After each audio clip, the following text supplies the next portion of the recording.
La reunificación alemana, la Guerra del Golfo, la disolución de la Unión Soviética y el fin de la Guerra Fría, la crisis financiera del sudeste asiático, la vuelta de Hong Kong a la China comunista, la entrada en vigencia del euro y el escándalo Lewinsky son algunos de los momentos más importantes que marcaron el mundo político de los 90. Pero, ¿y en Latinoamérica? Hoy veremos los momentos más importantes de la América Latina en los 90. Me presento, esto es Balance de Tiempo.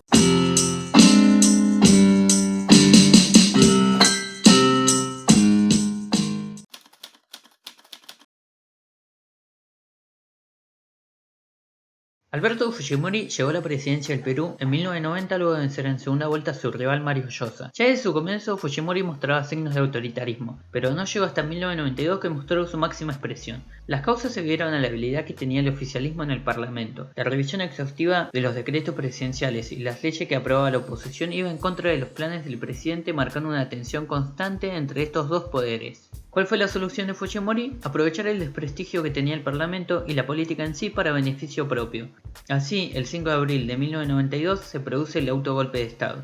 Con el apoyo de las Fuerzas Armadas, Fujimori disolvió el Congreso, el Poder Judicial y varios ministerios más que daban vida a la democracia peruana. Además, al mismo tiempo hubo persecución de miembros de la oposición y censura en los medios de comunicación. Todo esto significó el fin de la legitimidad democrática del gobierno de Fujimori, que se extendería por 8 años más. El golpe contó con un amplio margen de apoyo popular, pero la comunidad internacional lo condenó y por presión de la OEA, Fujimori convocó a la realización de una nueva constitución para 1993. Entre los puntos más importantes fueron la reelección presidencial, el sistema unicameral en el Congreso y el referéndum en caso de querer reformar nuevamente la constitución. El gobierno de Fujimori terminaría el 13 de noviembre del 2000 exiliado en el Japón y renunciando por medio de una carta de fax, dejando una crisis política y económica en su país. Su gobierno estuvo caracterizado con múltiples casos de corrupción, de violaciones a los derechos humanos como la masacre de los barrios Alto, la de Santa y la de la Cantuta, el excesivo control a los medios de comunicación y la gran cantidad de privatizaciones de empresas públicas.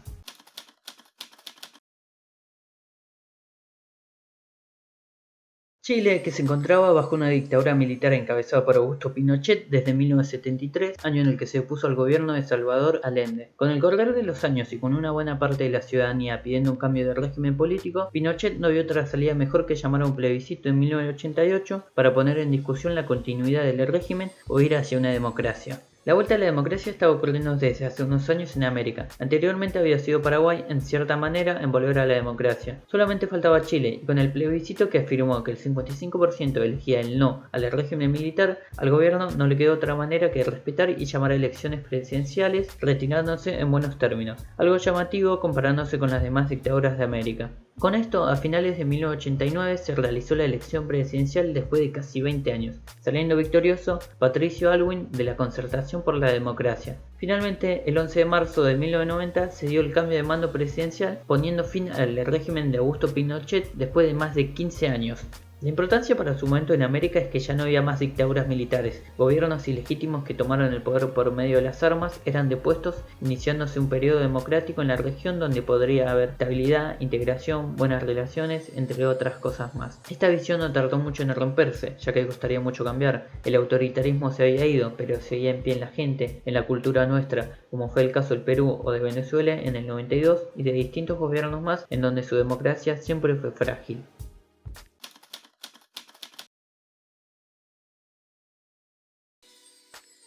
Estamos acostumbrados a ver huracanes que pasan sobre los Estados Unidos y causan desastres, pero esos desastres ya están calculados. Desde refugiarse hasta reconstruir ya está en la mente de la gente y de los gobiernos federales. Muy diferente fue en Centroamérica, en especial para la gente de Honduras y Nicaragua, que literalmente fueron desbordados y arrasados por el huracán Mitch en 1998. El Mitch pasó por América Central del 22 de octubre al 5 de noviembre, dejando a su paso un paisaje devastador. El daño que provocó en Honduras fue tan grande que los mapas de la época ya no servían. Unos 25 pueblos fueron totalmente destruidos. El 20% de la población, 1,5 millones de hondureños, perdieron sus hogares. El 80% de la infraestructura del transporte fue destruida completamente.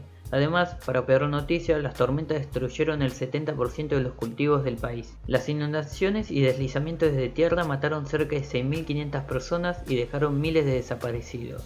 Las palabras del entonces presidente, Carlos Flores, describieron la terrible situación. El país ha perdido en una noche el progreso de 50 años. Tras arrasar Honduras, el Mitch visitó también Nicaragua antes de salir del continente como tormenta tropical. 2 millones de personas fueron afectadas directamente por el huracán. Las lluvias dañaron 17.000 casas y destruyeron unas 24.000, desplazando a unas 365.000 personas. Causó por lo menos 3.800 muertes, de las cuales 2.000 fueron en los pueblos El Porvenir y Rolando Rodríguez, que con las lluvias torrenciales provocaron una avalancha de lodo y rocas que sepultó literalmente a estos dos pueblos. Para imaginárselo, solo 120 personas de sus 2.200 habitantes sobrevivieron a aquel entierro. El huracán Mitch significó una profunda devastación, hizo pedazos Honduras y Nicaragua. Necesitaron ayuda de diferentes organismos y países para poder reconstruirse nuevamente, y dejó un miedo en la región de que esto también le podía pasar a cualquiera. Los gobiernos se esforzaron para evitar que este desastre se repita de nuevo, con nuevas tecnologías de prevención de huracanes, la formación de centros de estudios, ONGs, etc., y con políticas de estrategias y concientización a la población en caso de un fenómeno tan devastador como lo fue el Mitch.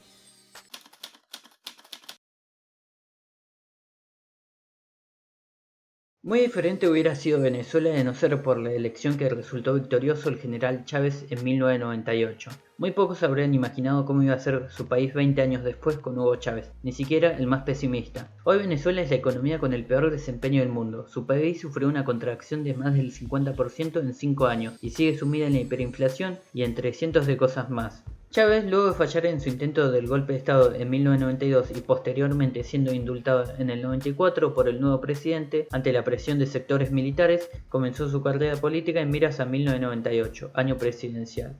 Para el 95 recorrió Venezuela con su partido el PSUV, explicando su proyecto político que se basó en la necesidad de convocar una asamblea constituyente que refunde la república, en el que se regeneraría la política y lograría la tan deseada justicia social en aquella Venezuela castigada por la corrupción, la pobreza y la desigualdad. Sí, hay que aceptar que en ese momento Venezuela no pasaba su mejor momento desde hace tiempo. Muchos le creyeron, harto de los dos partidos tradicionales que no cumplían las expectativas y se echaban la culpa entre sí de los problemas actuales.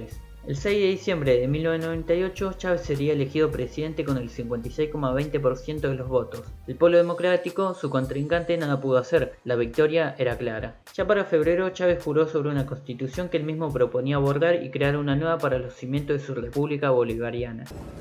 Juro delante de mi pueblo que sobre esta moribunda constitución 11 meses más tarde lo obtendría, consiguiendo la reelección y llevando a 6 años el mandato presidencial. Además, Chávez se dio el gusto de cambiarle el nombre al país, pasándose a llamar República Bolivariana de Venezuela. El resto es historia.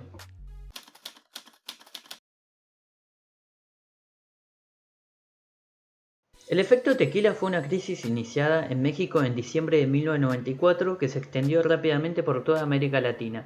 Una crisis que se gestó para financiar el año electoral presidencial dando sobrebeneficios en el corto plazo, en bonos emitidos por el gobierno como los tesobonos y los CETES. Esto, sumado a la falta de reservas internacionales, la entrada en vigencia del Tratado de Libre Comercio con Estados Unidos, un déficit del 7% y un peso sobrevaluado en un 20%, al gobierno entrante de Ernesto Zedillo no tuvo más remedio que una gran devaluación del peso mexicano. En una semana el dólar pasó de 3,40 a valer 8 pesos. Con esto los precios se dispararon, los créditos se interrumpieron y la consecuencia inmediata fue la suba del desempleo. El efecto tequila provocó una fuga de capitales hacia el sudeste asiático que después ellos mismos tuvieron sus propias crisis en el 97. El presidente Clinton tuvo que solicitar un rescate financiero de $20.000 millones como socio comercial de México para garantizar a sus acreedores el cumplimiento de sus compromisos financieros para así no extenderse mucho más el efecto ni tampoco llegar a Estados Unidos. La ayuda comenzó con la compra de pesos mexicanos por parte de Estados Unidos para frenar así la devaluación.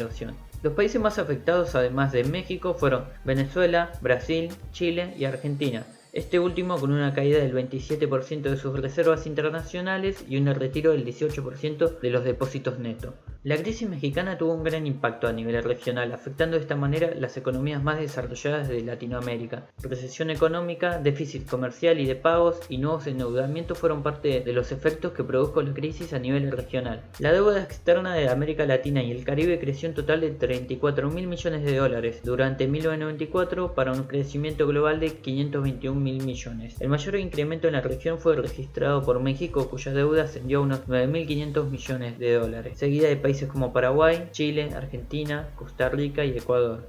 En palabras de Paul Krugman, el reconocido economista del por qué hubo este efecto en la región, fue que, para muchos inversionistas, todos los países latinos son iguales.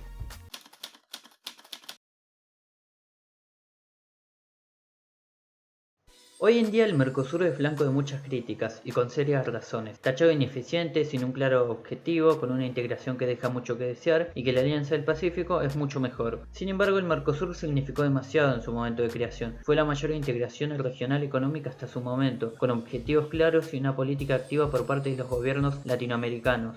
Hoy, a más de 25 años, el Mercosur se cae a pedazos y los gobiernos lo ven como un estorbo. Tal vez mañana, con otros gobiernos, sea una herramienta eficaz. Todo depende de qué presidente esté sentado. El Mercosur fue creado el 26 de marzo de 1991, pero no fue hasta el 31 de diciembre del 94 que fue declarada como persona jurídica internacional. Los antecedentes más inmediatos del Mercosur son de los 80, en el que Argentina y Brasil suscribieron la declaración de Foz de Iguazú, con los objetivos de la eliminación de la rivalidad económica, política y militar, así como la apertura comercial recíproca gradual. La edad de oro del Mercosur, que sí lo hubo, se dio entre 1991 y 1998. Los países que habían firmado el acuerdo, Argentina, Brasil, Uruguay y Paraguay, se obligaban al programa de apertura comercial, al arancel externo común y la coordinación de la política macroeconómica. En gran parte estos objetivos se cumplieron, pero fue que en 1998 llegaron los problemas. La crisis financiera de Brasil afectó a la economía argentina, en consecuencia esto afectaba a toda la región. Además, hubo una creciente competencia entre Argentina y Brasil que mostraba en el Mercosur un declive en su desarrollo económico e institucional, enfriándose las relaciones de la región y volviéndose poco eficaz. Luego del 2003, con las crisis de los distintos países ya pasadas y con los cambios políticos e ideológicos que se dan en el continente, el Mercosur tomó de vuelta, a su manera, una importancia para la región. Cito, un ambicioso proyecto de integración económica con el propósito de promover el libre intercambio y movimiento de bienes, personas y capital entre los países que la integran. Muy lejos estamos del propósito verdadero del Mercosur.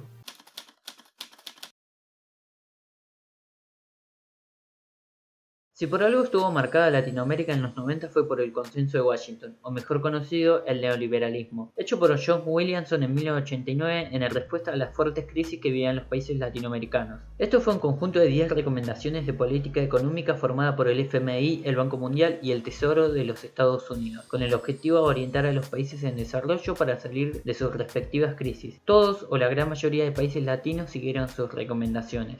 Los 10 puntos consistían en disciplina fiscal, reordenación de las prioridades del gasto público, reforma tributaria, liberalización de las tasas de interés, del comercio y de la inversión extranjera directa, un tipo de cambio marcado, privatizaciones, desregulación y derecho de propiedad. Los resultados son cuestionables y si miramos la balanza podemos ver que en lo positivo las consecuencias en lo inmediato fueron la bajada de la inflación y del déficit, hubo una disminución de la deuda externa y un aumento del flujo de capitales. Aunque si vemos los resultados negativos más los de largo plazo, la balanza toma diferentes formas.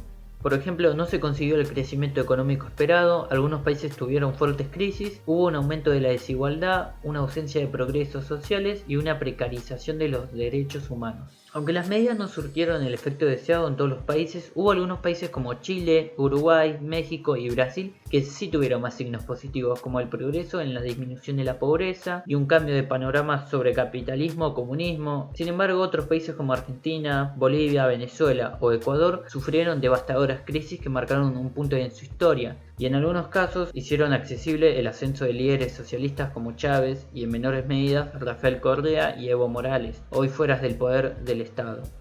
Los 90 fueron una época turbulenta para América, una década que parecía en un principio alejarse de lo complicado que fueron los 80, pero como esto es Latinoamérica, los problemas nunca se alejan definitivamente, siempre llegan y la sociedad los padece, ya sea por problemas externos como el efecto tequila que afectó a todo el continente o por problemas internos como lo fue el golpe de Fujimori en Perú. Pero así como hablamos de los constantes problemas, siempre hay un grado de esperanza para que las cosas cambien, como la creación del Mercosur o el Consenso de Washington que en un principio parecían las recetas perfectas. Sin embargo, todo depende de cómo los traten los gobiernos y la importancia que le den para que cambien las cosas definitivamente para su país. Finalizando, esto fue Balance de Tiempo. Si te gustó el video, dale me gusta y compartilo. Si tenés alguna recomendación para mejorar, abajo están los comentarios que lo voy a estar leyendo. No olvides suscribirte, subo videos todos los lunes y los jueves.